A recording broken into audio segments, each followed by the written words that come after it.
Hi, everybody. Welcome. Very nice to have you here on this Friday lunchtime. Thank you for joining us. I'm Jemima Burrell, and I'm the curator of Now Gallery and the cultural consultant for Greenwich Peninsula. And I'm very pleased to have Hannah Corlett today here to talk with me. And I think this is our last Meet the Architect talk, which is very sad for me because it's totally kept me going this 2020 and has kind of made sense of this rather ghastly year. So it's been a treat.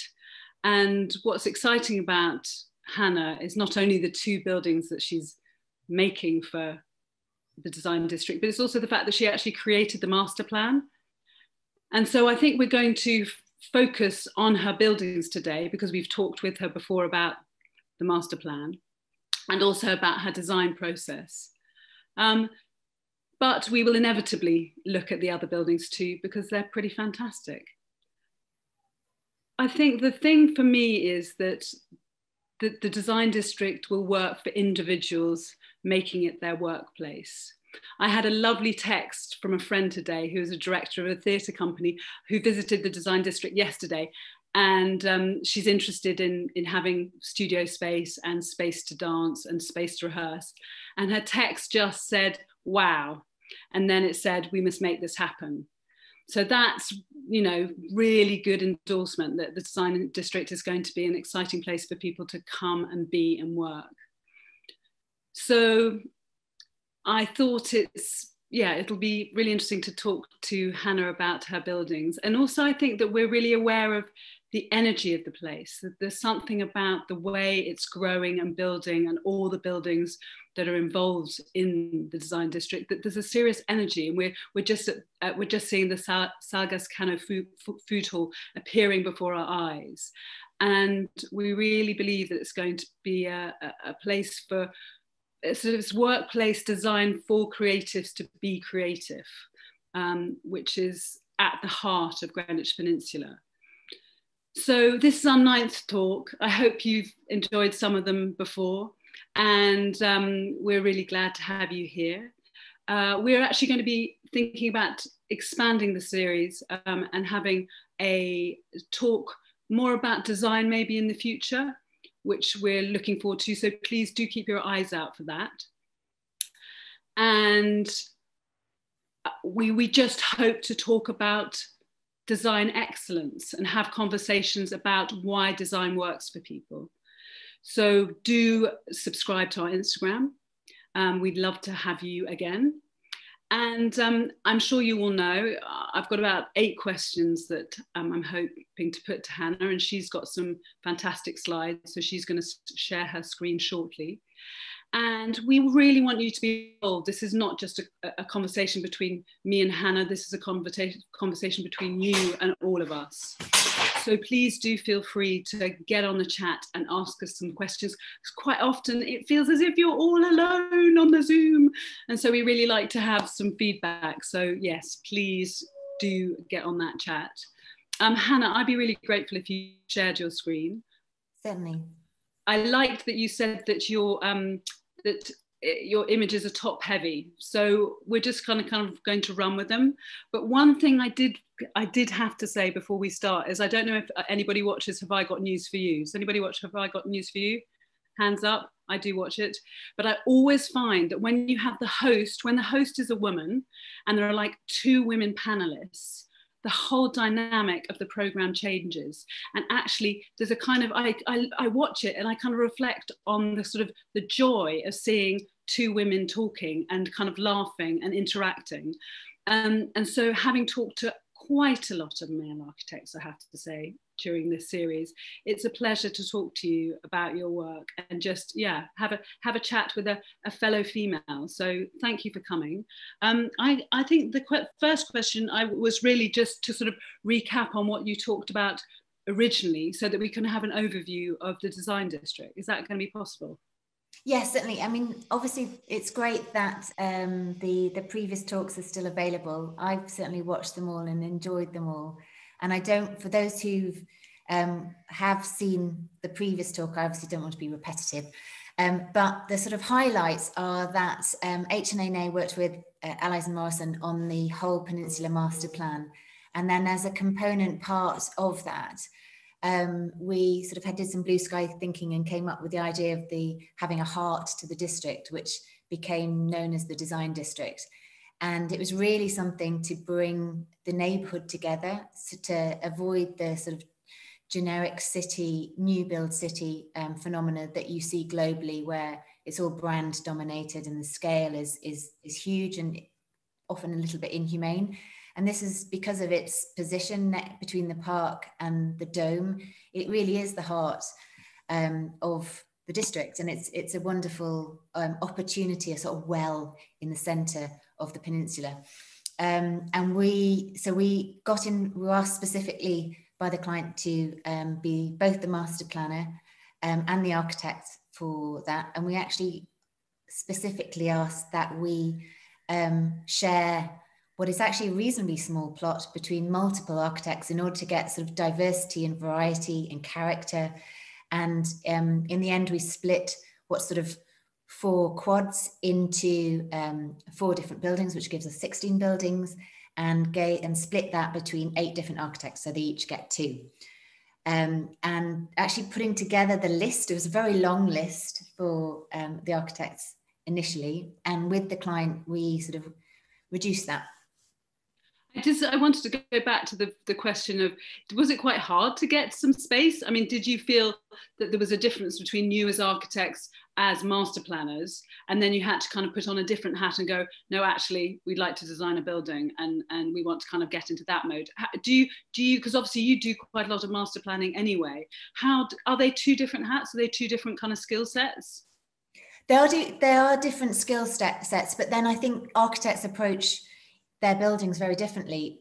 For us, that continuity, it's really ideally how we like to work. We like to take something from the scale of the city to the scale of the door handle and really work all the way through. And I think clients really enjoy the continuity of having us involved to that extent, because there's a sort of knowledge base that we have.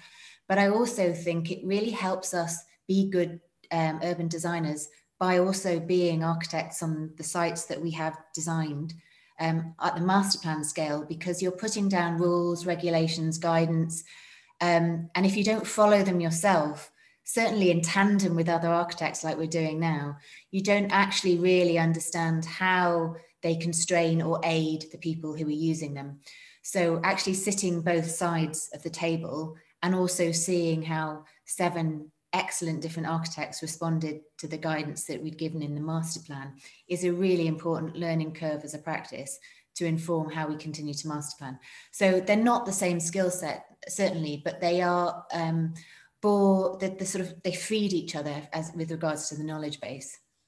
I was interested in your website, the way you show your work is large, medium, small, and extra small. I think that's how it is, and that obviously, you know, I noticed that some fit into, you know, some of your projects fit into all of those categories, and some of them, but it felt like quite a fluid, flexible thing, and that you are looking at, yeah, as you said, I really like the idea of you looking at door handles as well as looking at you know, the kind of wider view of how these buildings are going to work together. I don't know if, sorry, do you want to go move forward with your slides? That would be lovely. Yes, certainly.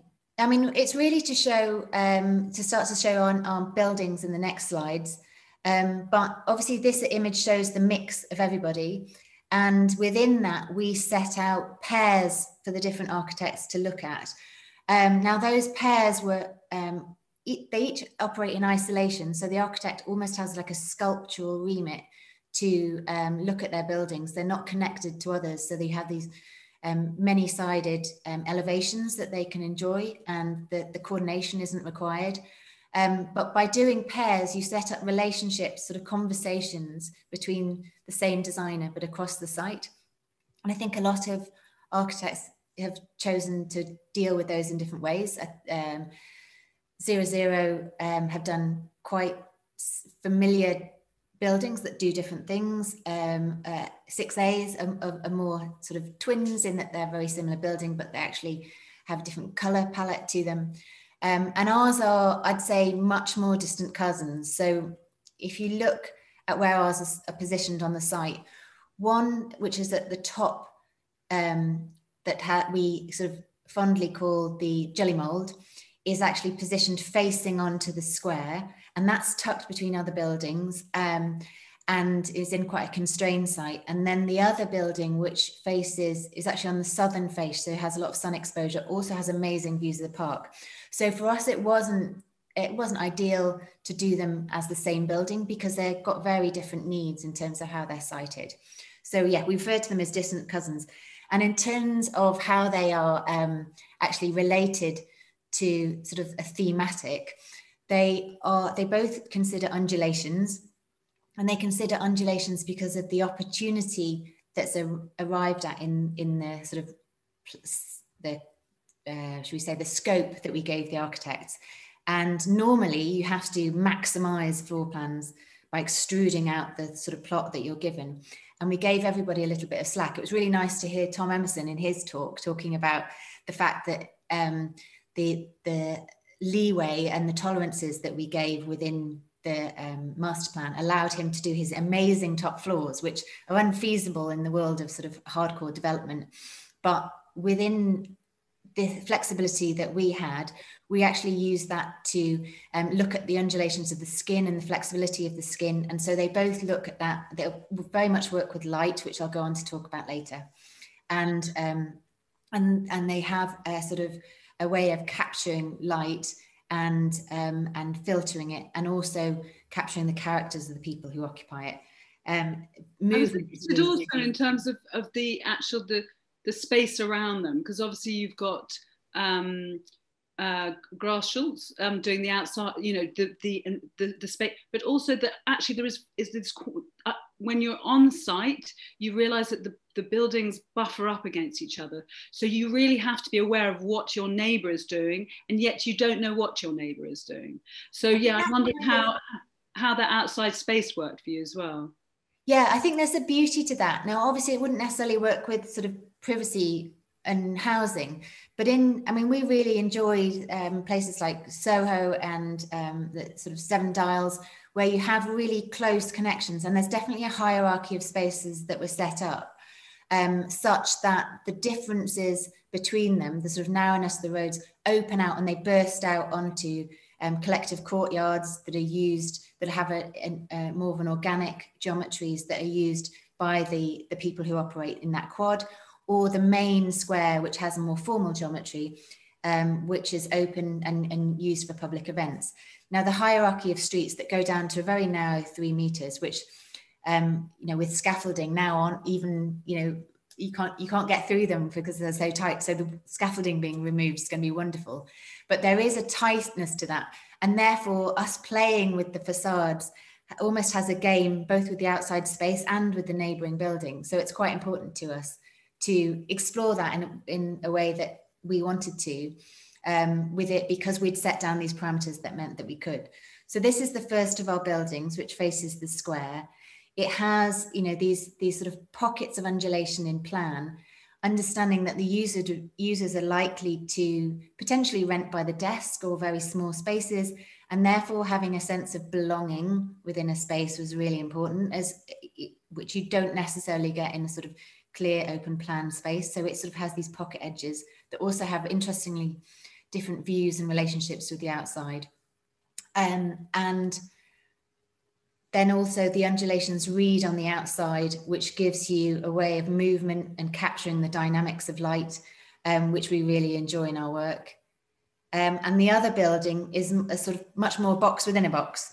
And that's partly because of sun exposure, but also because we very much wanted to use the opportunity of a terrace on the top and to have some outside spaces where people could work sort of in the periphery. So as you're saying, Jemima, that connection with the outside, you've got these interstitial spaces too, where you can be, and you can weigh on either inside or outside. So there's a degree of privacy. But the outside skin here has, instead of vertical undulations with the previous scheme, it's got horizontal undulations that both kind of protect the inner box from solar with regards to solar shading, but also gives you the captured spaces within.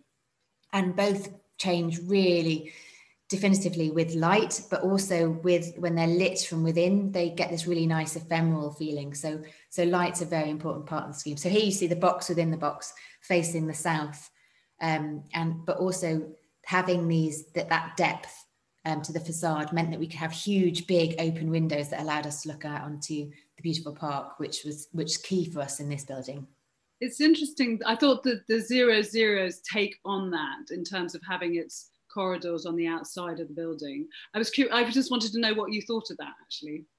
Really efficient. I mean, we put down these codes about sort of NIA to GEA ratios to get, because we knew that, I mean, it's so important that these buildings stay on budget, or else we couldn't set rents that would be affordable long term. And that's the whole kind of remit for the design district. So the efficiency could jar with innovation if you're not careful about it.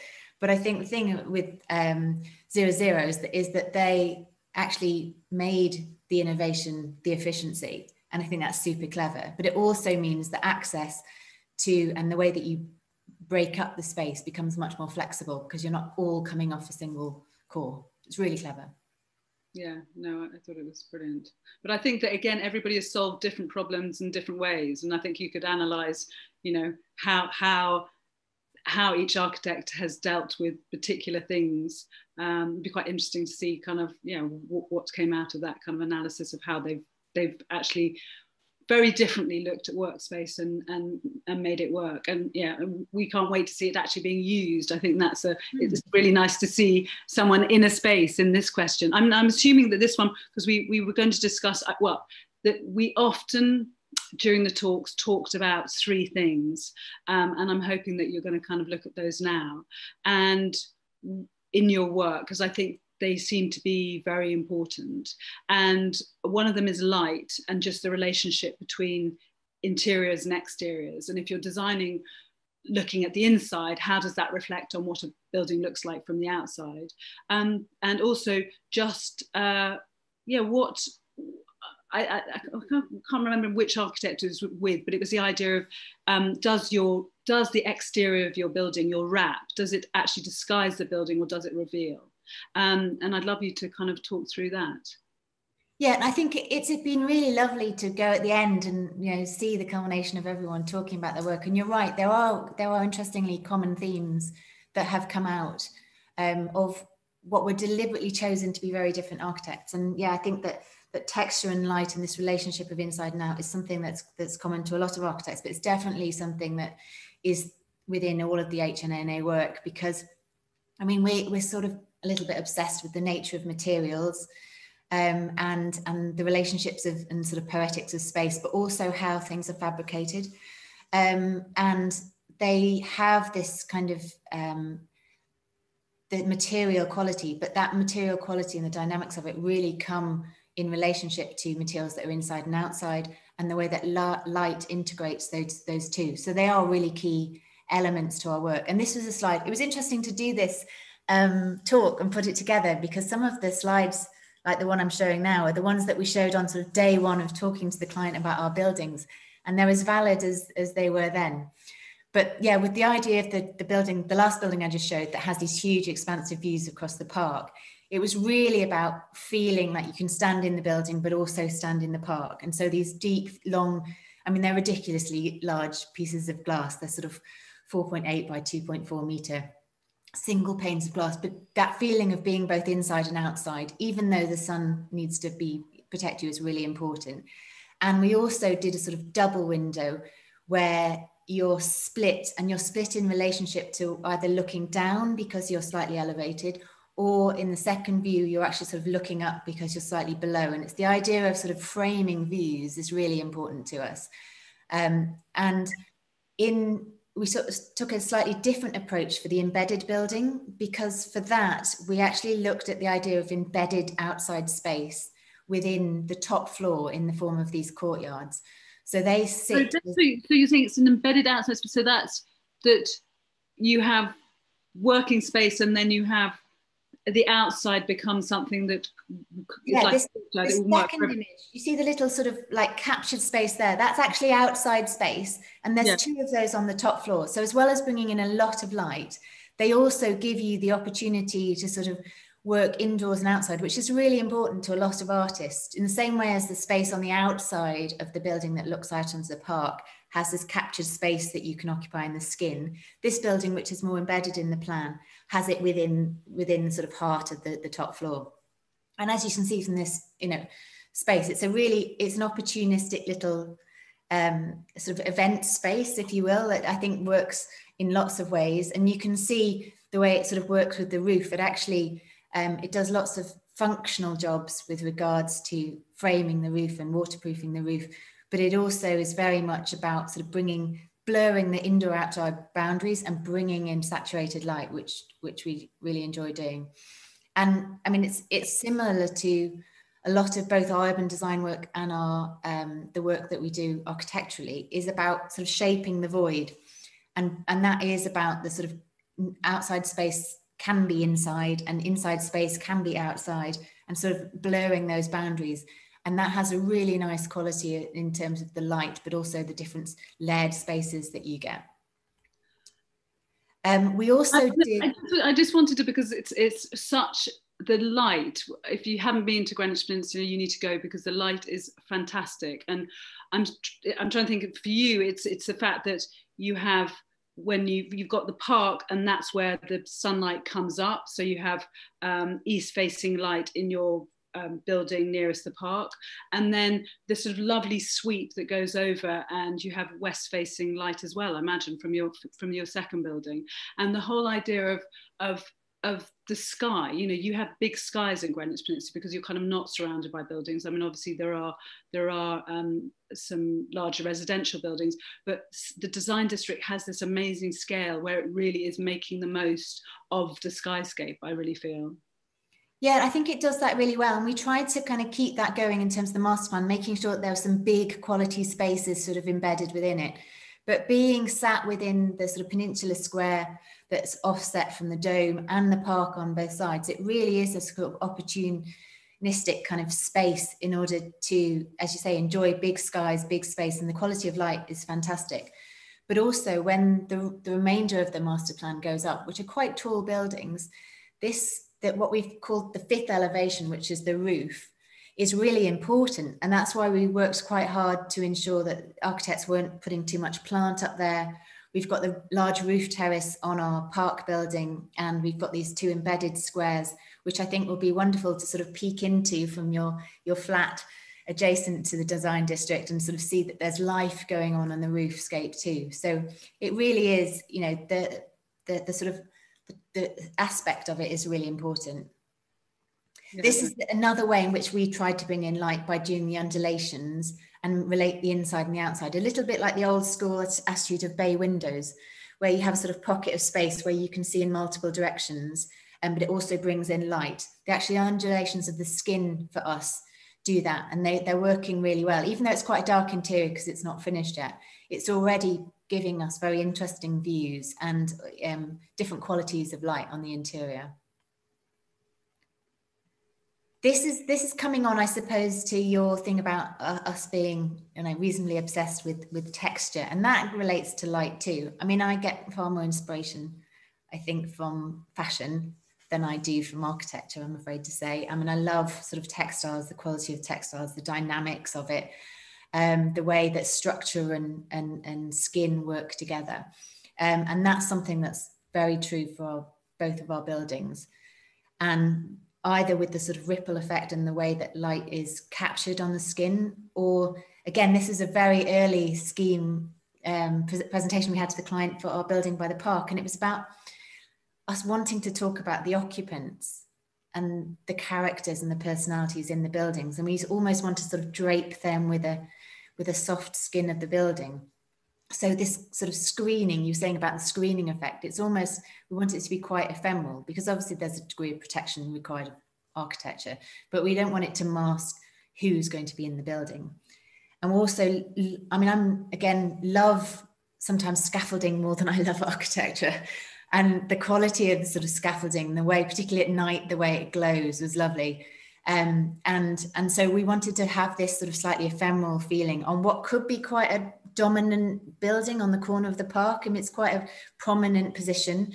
And because we've overscaled things like the windows, it could feel kind of monolithic, but we wanted to soften it. And so we've used different techniques to do that. And also sort of really trying to treat the skin like textiles, make it efficient in terms of the way we cut it, but repetitive, so that it has this sort of flowing softness to it. And likewise, with architecture, you have roof terraces, but you always have the guff of the building coming up on the roof.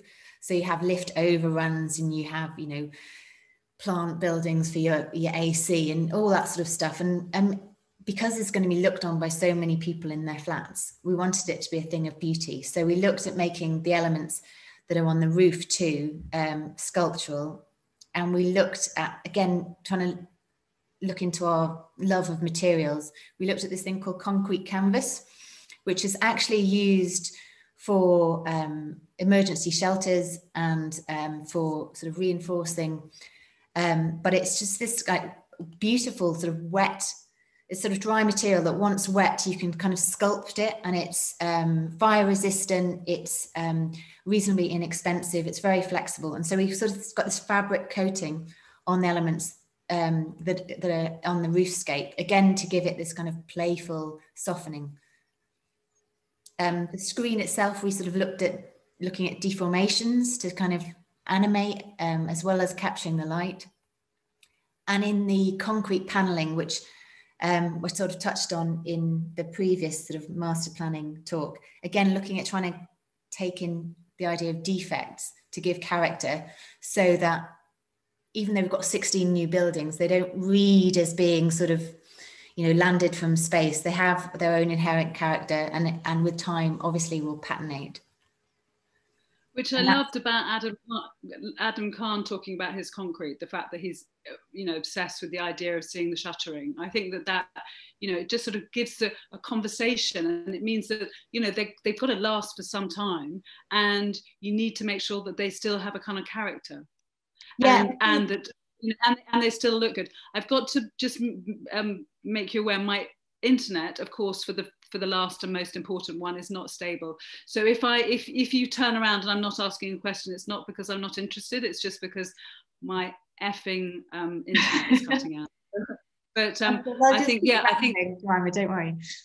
Yeah, that, in a way, this kind of playful skin that is something that we looked at, and you know, the idea of a little bit of excess allowing you to do that is something that's common to a lot of our work, but it's also just very much about the manipulation of light. I mean, the building, sadly, is not ours on the right-hand side, but the idea that this is common to a lot of architects, that they're starting to be quite playful with skins and look at the manipulation of light within that, because it's always that balance of, you know, we don't want to seal off the connection with the outside, but we do have to protect ourselves from it.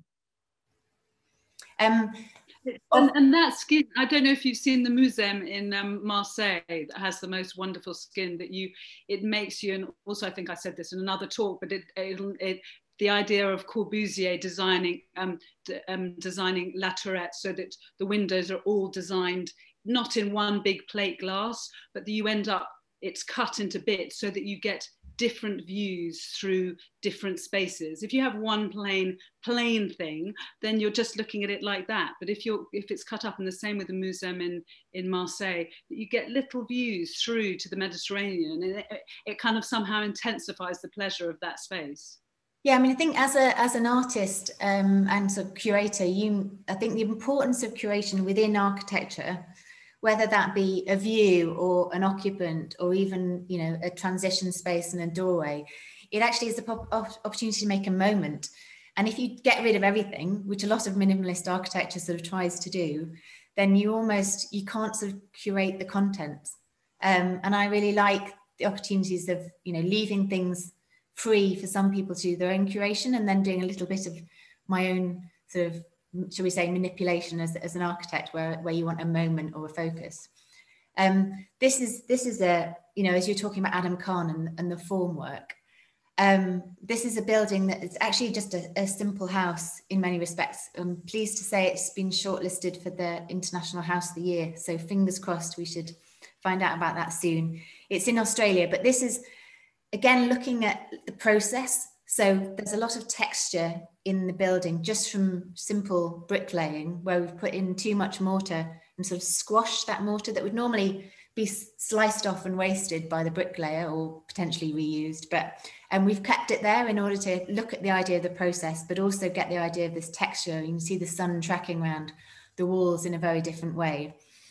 And that creates this sort of facade that has its own steps within it as you come to the doorway. So the sort of the different scales of texture can communicate different things. And it's, you know, a real opportunity to sort of set something up where light, you know, then becomes this dynamic quality that's constantly changing it. It's a very simple building, a little bit like in plan, the design that we've done for the park building, quite regimented spaces, but it's flipped upside down so that, again, as with the park building, when you come to the top floor and you come up these large stairs to the top floor, you have this amazing sort of vista across looking at Brisbane. You're slightly elevated, and particularly at night, it's fantastic where the lights of Brisbane City come on, and you get, you know, through days it's trees, and then it's these incredible sort of almost like Christmas lights at night. But again, looking at the idea of view.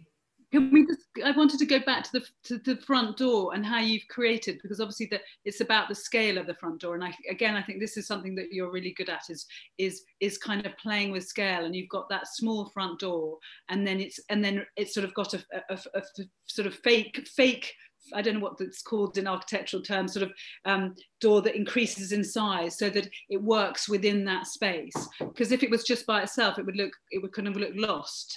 Yes, and yet you've placed it.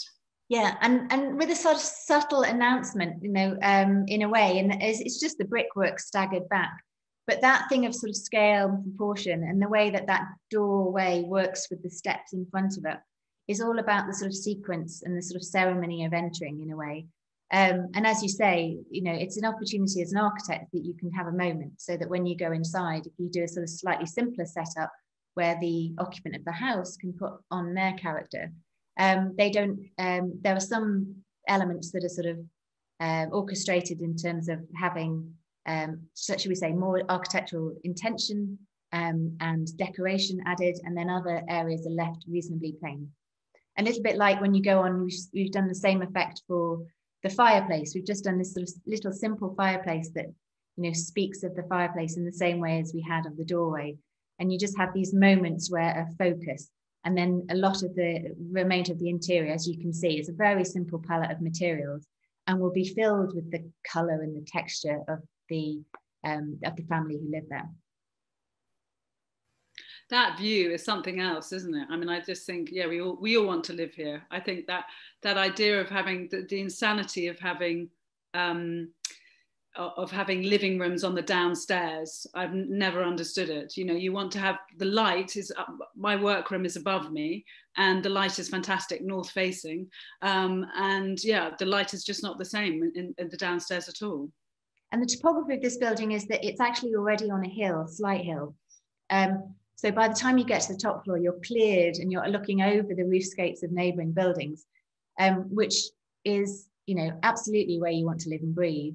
And then you sort of bed down more into the landscape. You can see from, I don't know if it's visible, but these, in this plan, it actually steps down, the section steps down so that you go from the sort of higher level at the doorway to the very tall roof ceiling heights of the major bedroom, and sort of stepped into the landscape. And there's something quite nice about that bedding down, which allows you to have these differences of lofty feeling and the feeling of enclosure with regards to top and bottom.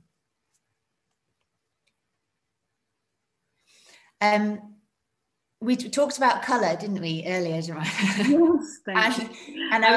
I was saying to Hannah that I've got to a point where it's so much nicer to be relaxed and not know what the images are, because I have in previous talks, so I know exactly what's coming next, so I can ask the right question. I've given up with that, because I just want to see the images as they are. But we would, I mean, I think that it's been a kind of ongoing question with all the architects. I mean, particularly obviously Salgas Cano, who are doing, which is so appropriate, this kind of bright, crazy food hall, which we're really excited about, particularly because we're just seeing it going up right now. But yeah, I wondered how it worked in your practice, because in a way I feel like you have a monochrome aesthetic, but you do use colour in a very significant way. Yeah, we don't use that much white, but often because we use self-finishing materials, and they're sort of natural materials, they often tend to be often neutral. And in some ways that is about sort of, the joy of something aging beautifully. And so self-finishing materials really do that well. But it's also about sort of ensuring that light is and texture is sort of natural and captured. But part of it is because we kind of really believe that the colour comes from the occupants in certain regards. And a bit like as with your gallery, you actually need something that showcases rather than sort of hides or overshadows the content. And I think whether it be artist studios like with Design District, or in the last case, the occupants of the house, you need a platform for character. So often our material is should we say more muted, and then when you see the photos of the occupation, then that's where the color and the interest come. I put this slide because it's actually from the Smithson's Patio and Pavilion exhibition in Whitechapel Gallery called This Is Tomorrow exhibition. It's very famous, but they had exactly the same thought, which is that the interest comes from changing occupations. Sort of similar conversation to Team 10 and other architects at the time, and going on now, about how you need enough room for personality to inhabit, so that they get a sense of place. And I think with the studios, I mean, you'll have seen as many artist and designer studios as I have. They just need to put their own personality on the space. And I think there was a really lovely quote from Adam Kahn when he was talking about sort of his own design for his buildings. And I think it was actually a Florian Bagel quote where he said that you have to design the rug and not the picnic. And I feel like that is, very much what we're kind of doing with our building. Hopefully it's a really beautiful rug, interesting rug. When it's empty, it still looks great. But please bring the picnic, because actually it's really important that the occupants have a sense of identity, and in a way that the building showcases and allows for different occupants to do that. I mean, this is a slide that I showed in my master planning one, and it's funny because it's as true for the buildings as it is for the master plan. And this is a sort of game for kids by Charles and Ray Eames, where like the component parts are made up of different personalities. And I think whether it be the 8 different architects of the master plan coming together with their architecture, or whether it be the artists who then occupy those buildings, in a way, I think that mix of styles and characters is what brings the colour. No, I think that's true. And I think that I was really interested to see that Whitechapel example, because obviously there was a new exhibition that I think that, who was it, 6A Architects, they worked with an artist. And I think that, artists and architects, although they kind of work in similar ways, they also work in very different ways. So you definitely as an architect can't sort of double guess what the space is that you need. You can provide something that you think is going to be good, but you can't guess who's going to be in there, because they might be a graphic designer, they might be. So I think that moving on, and this is the kind of question we were going to talk about now, is about, I don't know, you said sort of what is the ambition for the design district, and also the kind of playing into that. We're dealing with a moment in history which is unprecedented, as we're not allowed to say unprecedented anymore because it's just going on and on and on. But, you know, what do people need from their space where they're working, and how is design district going to be different? You know, and how's it going to work in a situation where we just don't know? I mean, you probably can't answer. I'm, you know, asking these off the, you know, but I just, yeah, how do we do this? Well, it's I think these are like very new times with regards to rethinking the way that we live and work. And as architects, you can't ignore that. And in some ways, it's a little bit overdue. I think we got into old habits, and I think some of those old habits were dictated to us. If you look at most commercial leases, having been going for a while, I've taken on several, and they're often really inflexible, and workspaces are really inflexible. Yet, you know, if you look at SMEs and small businesses generally, it's a huge undertaking to kind of take on a 5-year lease when, of course, as a business, you ebb and flow in terms of your size. It's a huge financial commitment to do that. And I think the design district's come at just the right time. I think it was always set up to be more flexible, to be more affordable, and to have sort of diversity in, you know, the forms of entry, whether that be hiring by the hour or taking on a more flexible lease so that you can have it for longer, whether that be taking on the different sizes of space or co-working with people within a space.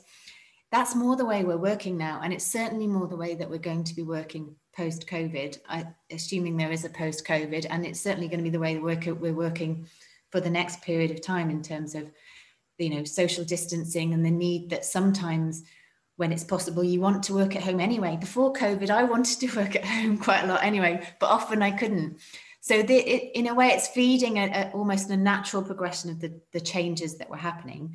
And I think that what's great about the design district is it has so much variety and flexibility in it that it's almost set up to do that.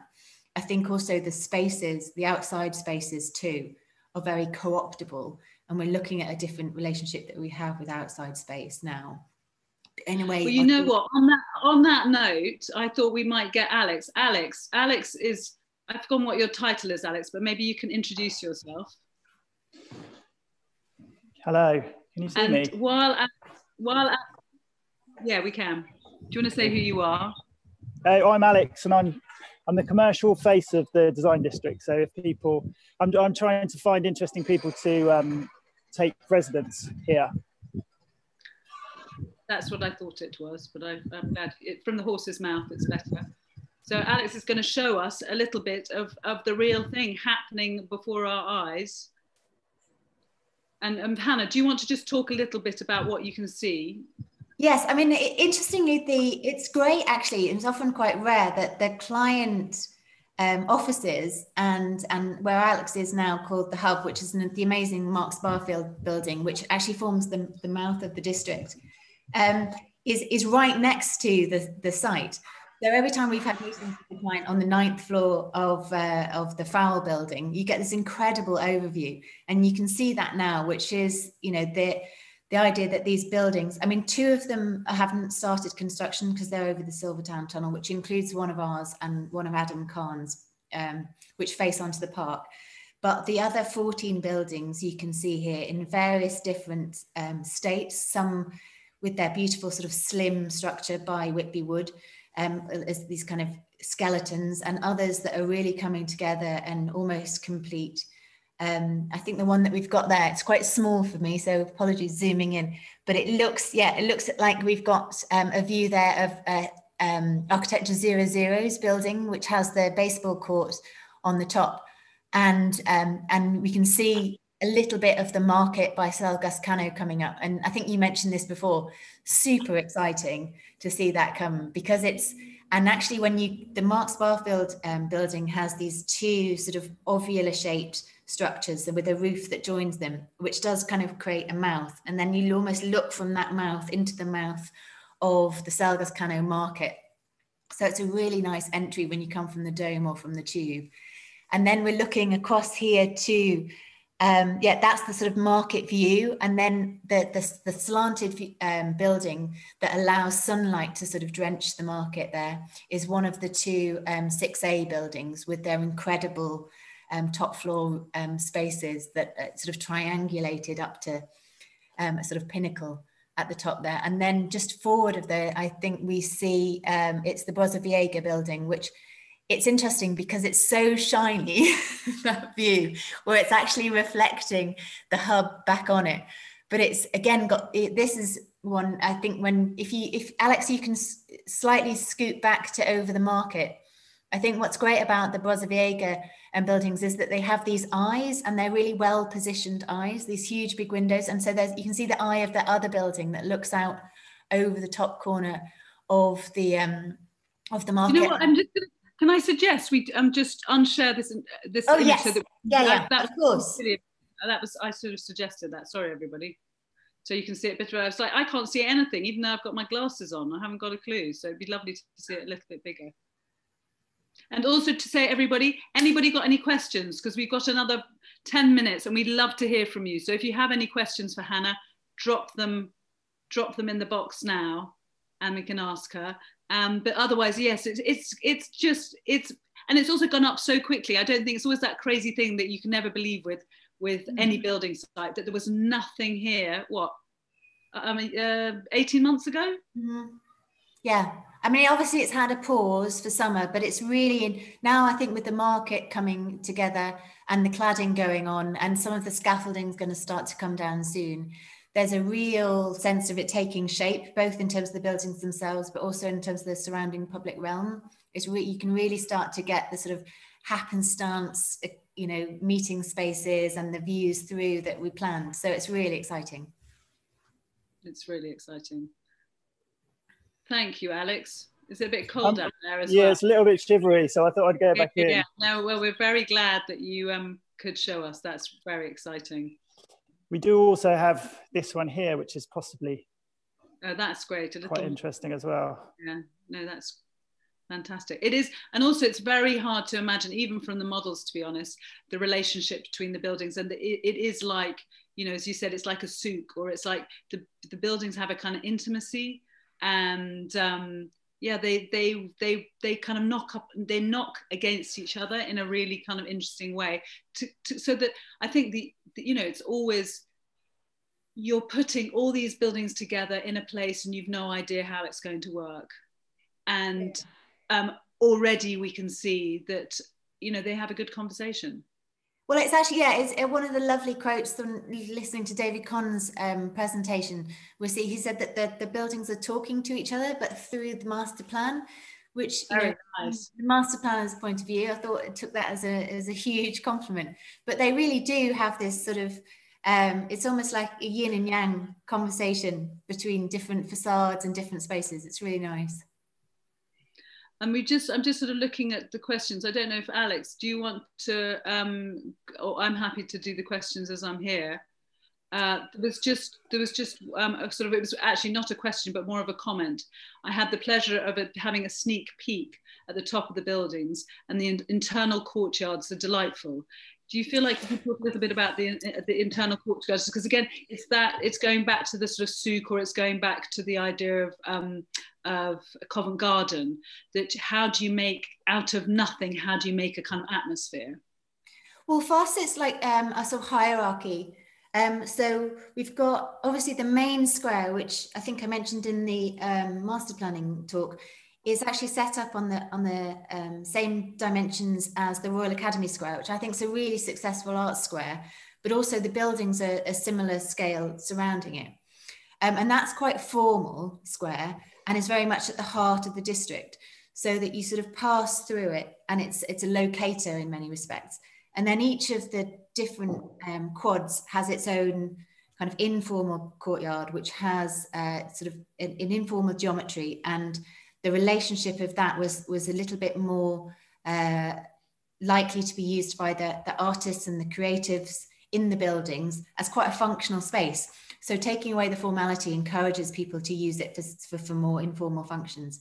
But in addition to that, we've got these layers of internal or interstitial spaces in the buildings. So we've got, I think we've got the roof terrace on both of the buildings that face the park. They're going to have amazing roof terraces.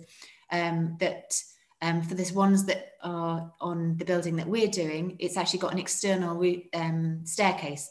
So it's almost like an extension of the public realm. You can come into the building and go up and then exist on the roof terrace by staying outside. Then you also have, like in our other building, we've got these little pockets of internal space. And in terms of scale, they're the sort of smaller domestic scale spaces, but ensuring that there were different types of external space in also for different functions was very much the same way as we wanted different types of building. I mean, all the buildings, with the exception of the market, had the same brief, with regards to the differences being sectional, and we were having different functions with regards to the upper floors, the middle floors, and the bottom floors. And I love the idea of, I mean, I think that what you were talking about earlier in the idea of the inside and the outside, and how do you use the space outside in a really clever way. And I think the idea of having workshops on the ground floor so that people can literally open up those spaces, and then they can go out and do some drilling that may be messy outside, and then really sort of collaborate between those two spaces. That's really exciting. And someone has just, sorry, that question was from Linton Pepper, I should have said, and then someone else has just again said, Amelia Carvner has asked, how do you think the public realm will work between the buildings? I mean, I think you've pretty much answered that question now, but is there anything that you'd like to add to that? Well, they're very different in that we've had some spaces that have quite definite mouths. You'll see on the master plan itself, they sort of open out to invite people in. And it was interesting that when we had a sort of meeting with council about they were a little bit concerned about people being lost. And they were talking about the signage and wayfinding, and it's just one city block. And from any point you can see the dome, and it's, it has lots of locators around it. And we always talked about this idea of being enjoyably lost as a positive. And the locator of the square in the centre means that you're never enjoyably lost for more than about sort of 30 metres or so. And you've got all these locators, but the sense of you finding your own way and finding your own opportunities. I think someone once said, I forget who it is, that no real meetings aren't done in boardrooms. And I feel like the public realm is where I hope that the interactions between different occupants of the district will take place, between people who are, potential clients of those people will happen. And, you've got students who'll come from, surrounding educational centres who'll mix with potential employers, no doubt in the cafes and the bars and the open spaces around it. And that's really why we set it up. And unless you make spaces that are sort of invite that interaction, which can mean that they have to sometimes sort of funnel in and be quite smaller in scale, it doesn't happen so much. I mean, Peninsula Square, which is to the north, is a space you're probably very familiar with. They've actually had to put sort of installed chairs that create collections of people in order to get interactions there, because of the scale of it is such. Those I installed those. Those were I know they're absolutely beautiful by raw edges, but that was exactly it. Unless you have somewhere for people to sit, it becomes literally a space where people do not dwell, they just walk through it. And it was daunting. You put those concrete seating, and it suddenly you have people sitting down and having conversations, which completely changes the environment. Now I'm aware we've got two more questions, so it'd be really lovely if you could answer these, and I'm going to say to them together.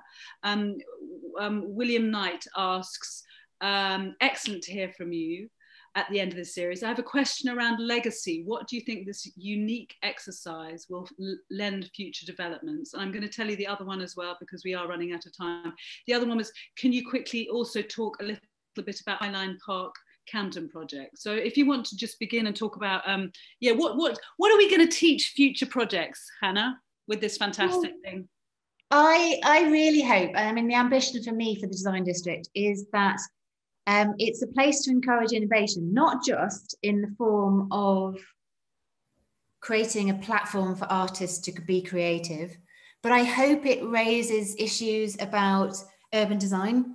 Some of the formalities that we're used to and some of the approaches that we're used to I think need to be questioned. And I think we have questioned it in the design district, and love it or hate it, people aren't indifferent to it, which I love. Hopefully it'll raise a conversation about master planning, about creation of spaces.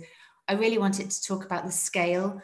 Increasingly, we are seeing companies of a scale that is intangible to those of us who either work for them or with them in our lives. You know, there's sort of monopolies that are happening in the huge scale of the people who are providing us with the means to live our lives, are very distancing. And I think that hopefully both the scale of the buildings, the scale of the master plan, the scale of the artists is bringing it a little bit more towards the scale that we can relate to. And also the building scale particularly, you see a lot of developments now where they're taking over the whole block, whether it be Google buildings or equivalent. And I just think it's really distancing. So to create something that's permeable and relatable, I think it's really important. And hopefully that will become a way that people look at developing blocks. It would have been more efficient to do a massive, great mega structure that took over the whole city block. There's no question about that. But it's to do with how these buildings perform, not just through efficiency, but actually through innovation, both with those who visit and those who occupy. And I really hope it changes that conversation about scale and accessibility, and sort of the, you know, big architecture and big business. I'd really like it to make people stop and think about that. All of those make such sense. I mean, I think, you know, permeable and relatable. I think the idea of you know, changing conversation about scale is just vital at this time, and the way people use buildings. We've got just do you want to talk a little bit? We've got like 1 minute. Would you like to talk a little bit about the Camden Project? Oh, that was my last slide, and that was in some ways I sort of put it in. We did it as a competition entry for the Camden High Line, and the visual was very much about a kind of layering of types of space. And it was because there's such richness in the occupants of Camden. There's so many different characters that actually the dynamics and the colour and the richness comes from them. And that the High Line, in the same way as the design district, we really want it just to be a platform for that, but also a platform for sort of greening and layering. We've got the beauty of the canal, and the roadway, and then the railway. You have these three layers, and in a way, again, as the design district, the sort of the way that we looked at ground floor, you know, hard working, as you say, workshops, and then the sort of relatable middle ground of flexible office space to be used by different people. And then you've got these lofty sky focused studios for photographers and fine artists who need the aspect of the sky. In some ways, it's just to show that these ideas stretch from buildings to urban design and from urban design back to buildings. And they're all about different types of space and really showcasing the occupants. I think on that note, I would just like to say thank you. Particularly enjoying talking to you, not because you're a woman architect, and you know well, I always have that, I always ask you, I always want to ask you, what's the difference between being a woman and a man? And we haven't actually got time to discuss that, and I know you'll be relieved. But it's not about talking to you as a woman, it's about talking to you as an architect. And I think that there was a particular, and I can't even remember who it was who said it, but it was about the fact that what has happened here is that you've actually stopped and you've thought about stuff, and you're really looking at what you're trying to achieve. So there's a line from the beginning to the end, which I think is really key to this project. And also I think just future seeing and being brave, I think that's what has happened as well. And, you know, shaping the void. What people might not realize is Greenwich Peninsula it had nothing on it. I mean, you know, it was a brownfield site and it was very polluted, and something really exciting is happening for everybody, that people will be able to wander through it and they'll be able to be part of it. It's not just for the people who are going to be working there. So Hannah, yeah, we wanted to say thank you so much for making it possible and bringing it forward and in this exciting way.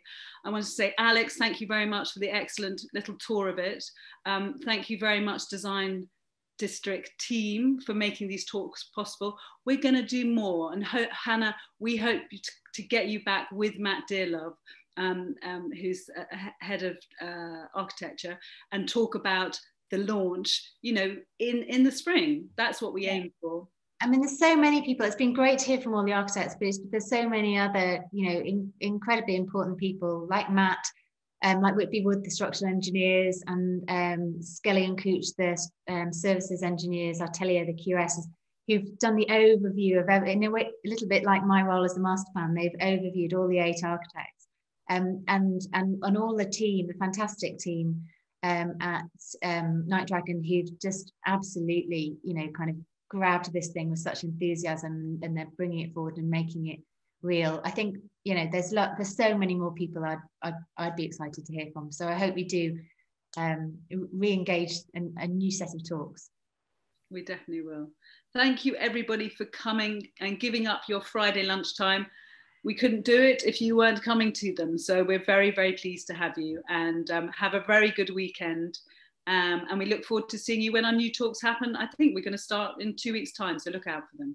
Thank you very much. Farlane, nice to see you. Thank you. Bye.